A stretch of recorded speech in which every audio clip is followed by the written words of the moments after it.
হাদিসটা এনে তিনি নিচে লিখেছেন হাদা হাদিসুন সহিহুন, হাদিসটা সহিহ। যে ভিডিওটা আপনারা শুনলেন, এখানে মাহবুব রহমান মাদানী স্পষ্ট করে বললেন যে 555 পরে 556, 57, 58, 56, 57, 58, 59 এই হাদিসগুলো আবু দাউদ থেকে উঠিয়ে দেওয়া হয়েছে। এবং উনি বললেন যে কোনো পাগলেও এই কথা বিশ্বাস করে না যে 555 পরে 60 হয়, 556, 57, 58 এগুলো নাকি আবু দাউদের মধ্যে সিরিয়ালই নাই, 555 পরে সরাসরি 60 উল্লেখ করছে। এখন আমি সরাসরি আবু দাউদ শরীফ, যেটা আমাদের যে আবু দাউদের কথা বলছেন, যে আবু দাউদের মধ্যে নাই বলছেন, আমি সরাসরি আপনাদেরকে আবু দাউদটা দেখাই। এই যে দেখেন আবু দাউদ, এই আবু দাউদের মধ্যে এই যে 756, এর আগে এই 755, এই যে 755, এই যে 700 মার্ক করা 756, এরপরে দেখেন 757, এরপরে দেখেন 758, এরপরে দেখেন 759, এরপরে দেখেন 760। তার মানে উনি মানুষকে কত বড় ধোকার কথা বললেন যে 4টা সিরিয়ালই নাকি এখান থেকে উঠে দেওয়া হয়েছে। কত বড় মারাত্মক কথা, 4টা সিরিয়াল নাকি উঠে দেওয়া হয়েছে। আমি এখন দেখাই দিলাম আবু দাউদের মধ্যে এই 4টা সিরিয়াল আছে। আসসালামু আলাইকুম ওয়া রাহমাতুল্লাহি ওয়া বারাকাতুহু। বিসমিল্লাহ, আলহামদুলিল্লাহ, ওয়াসসালাতু ওয়াসসালামু আলা রাসূলিল্লাহ, বা'দ।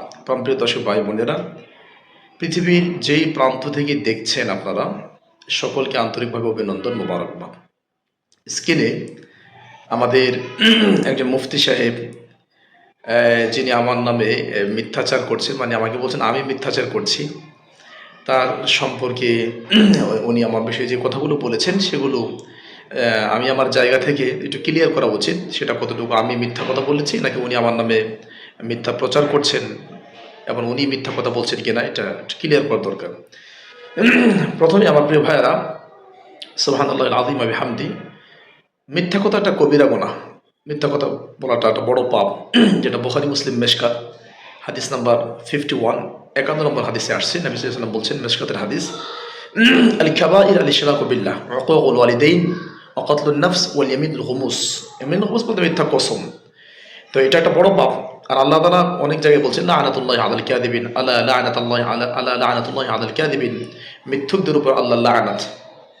এবং কোরআন কারীম 29 নম্বর পারা 24 নম্বর পৃষ্ঠা, 23 এবং 24 নম্বর পৃষ্ঠা সূরা মুরসালাতে প্রায় 9 থেকে 10 বার আল্লাহ সুবহানাহু ওয়া তাআলা ওয়াইলুল লিল মুকাদ্দিবিন, মিথ্যুকদের ধ্বংস, মিথ্যুকদের ধ্বংস, মিথ্যুকদের ধ্বংস এর কথা আল্লাহ বলেছেন। এবং সহিহ বুখারী 1386 নম্বর হাদিস 1386, যারা মিথ্যা কথা বলে এবং মিথ্যা প্রচার প্রসার করে মিথ্যুক, তাদের যে কবরের আযাব হবে তারও একটা প্রমাণ সেখান থেকে পাওয়া যায়। এক কথায় মিথ্যা কথাটা বড় পাপ, আমি এটাই বোঝাতে চাচ্ছি। আর নবী সাল্লাল্লাহু আলাইহি ওয়াসাল্লাম বলছেন, কাফা বিল মারই কাযিবা আন ইউহাদ্দিসা বিকুল্লি মা সামিআ, মানুষ মিথ্যুক হওয়ার জন্য এতটুকু যথেষ্ট যা সে শোনে এবং তাই বলে বেড়ায়, তদন্ত না করেই বিশ্বাস করে।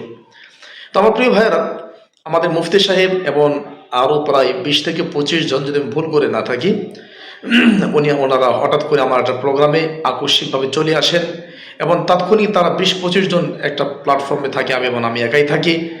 সেখানে আমি আলোচনা করি এবং সেখানে তারা মানে একরকম বাহাস বলা যায়, যেটা বাহাস হয়, তারা আমার সাথে তর্ক বিতর্ক করেন, আলোচনা হন। কিন্তু সেই আলোচনায় তারা অনেক সত্যকে অস্বীকার করে এবং অনেক মানে তাদের যেটা নীতি, সেই নীতির উপর তারা থেকে যায়। আল্লাহ সুবহানাহু ওয়া তাআলা আমাকে সহ সকলকে সঠিক বুঝদান করুক, আল্লাহুম্মা আমিন। আমার প্রিয় ভাই, আমি এখন মূল কথায় যাচ্ছি। মুফতি সাহেব, আপনি যে আবু দাউদের প্রিন্ট বের করে দেখাচ্ছেন, মনে রাখতে হবে আবু দাউদের প্রিন্ট আপনার এটা ছাড়া আরও থাকতে পারে, সবসময় মনে রাখবেন। আর যাচাই বাছাই ছাড়া কিছু বলতে নাই। আমি আল্লাহকে ভয় করে আমার সিয়াম রেখেছি, রমাদান মাস, আল্লাহকে ভয় করে, আল্লাহর নামে শপথ করে, আল্লাহ সাক্ষী আছেন, কেরামান কাতিমে লিখে রেখেছেন, আল্লাহ জানেন, আমি বাংলা বাজার গিয়ে তদন্ত করে আবু দাউদ খুলে 756 থেকে 59-60 এই হাদিসগুলো পাই নাই ওই প্রিন্টে, ওয়াল্লাহিল আযীম। এখন আপনি যে প্রিন্ট নিয়ে আসছেন সেই প্রিন্টে থাকতে পারে, সেই প্রিন্টে থাকতে পারে, আমি যে প্রিন্টে খুঁজেছি সেই প্রিন্টে পাই নাই। এবং আপনি চাইলে আমি খুঁজে দেখাতে পারবো, আবু দাউদ আপনার কাছে বের করতে পারবো, এটা আরো অনেকদিন আগের ঘটনা।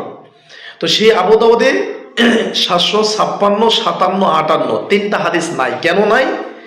নাভির নিচে হাত ধরা যে হাদিস, সেই হাদিসটা দুর্বল। ইমাম আবু দাউদ রাহিমাহুল্লাহ দুর্বল বলেছেন।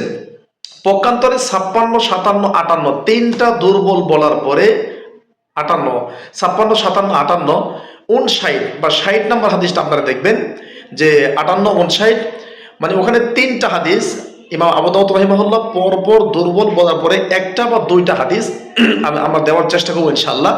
সেখানে ডাইরেক্ট যে ফাওকা সদর অথবা ফাওকা সুররা, নাবির উপরে বা বুকের উপরে, এভাবে হাদিসের শব্দটা আসছে। আমরা স্ক্রিন দেবো আপনাদেরকে ইনশাআল্লাহ। 758 বা 59 নম্বর হাদিস। এই হাদিসটাকে ডাইরেক্ট ইমাম আবু দাউদ রাহিমাহুল্লাহ সহিহ বলছেন। তো ইমাম সাহেব, আপনার কাছে কয়েকটা বিষয়। এক নাম্বার, আমি মিথ্যা কথা বলি না, আল্লাহ সাক্ষী আছেন, ওই আবু দাউদ এখনো বাংলা বাজারে পাওয়া যাবে খুঁজলে। কারণ আপনি যেটা জাতিকে দেখাচ্ছেন, আমি তো সেই আবু দাউদ নাও হতে পারে, অন্য আবু দাউদ হতে পারে, এক নাম্বার। দুই নাম্বার বিষয় হলো, আলোচনার বিষয় তো সেটা না। আলোচনার বিষয় হলো নাবির নিচে হাত ধরার হাদিস, এটা যে দুর্বল, জাতির সামনে বলেন না কেন আপনারা? এতটুকু সৎ সাহস নাই কেন?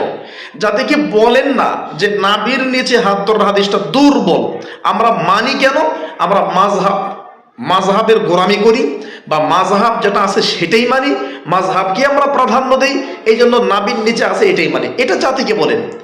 আপনি মূল আলোচনায় আসেন। 756, 57, 58 হাদিসগুলো আবু দাউদে নিয়ে আসার পরে তাহকিকে দুর্বল বলা হয়েছে কিনা? জি, উত্তরে দুর্বল বলা হয়েছে। ইভেন আপনার স্ক্রিনে যে আপনার যেটা দেখাচ্ছেন, সেখানেও কিন্তু আপনি যেটা ভিডিওতে দেখাচ্ছেন সেখানেও দুর্বল লেখা আছে। আচ্ছা, 75, 58, 59 বা ওখানে একটা দুইটা হাদিস, সেখানে আবু দাউদ সহিহ বলছে কিনা? উত্তর জি, বলেছে। তাহলে এটা না আপনি বলবেন, আপনি উল্টা আমাকে বলতেছেন আমি মিথ্যাচার করেছি। জি না, আমি মিথ্যাচার করি নাই। কিয়ামতের দিন মুসিবতের মাঠে যদি আমি এটা করে না থাকি, আমি যেটা বললাম এরপরও যদি বলে থাকি, আপনি যেটা বলতেছেন, এর জন্য আমার হিসাব আমাকে দিতে হবে। পক্ষান্তরে আপনি মনে রাখবেন, আপনি সহকারে বাংলাদেশের প্রত্যেকটা বিদ্বানকে মনে রাখা উচিত, হানাফি মাযহাবের বিদ্বানদেরকে, এরকম শুধু বুকে আর নাভির নিচে হাত ধরা নয়, এরকম বহু বিষয়ে আপনারা সত্যকে গোপন করে আছেন।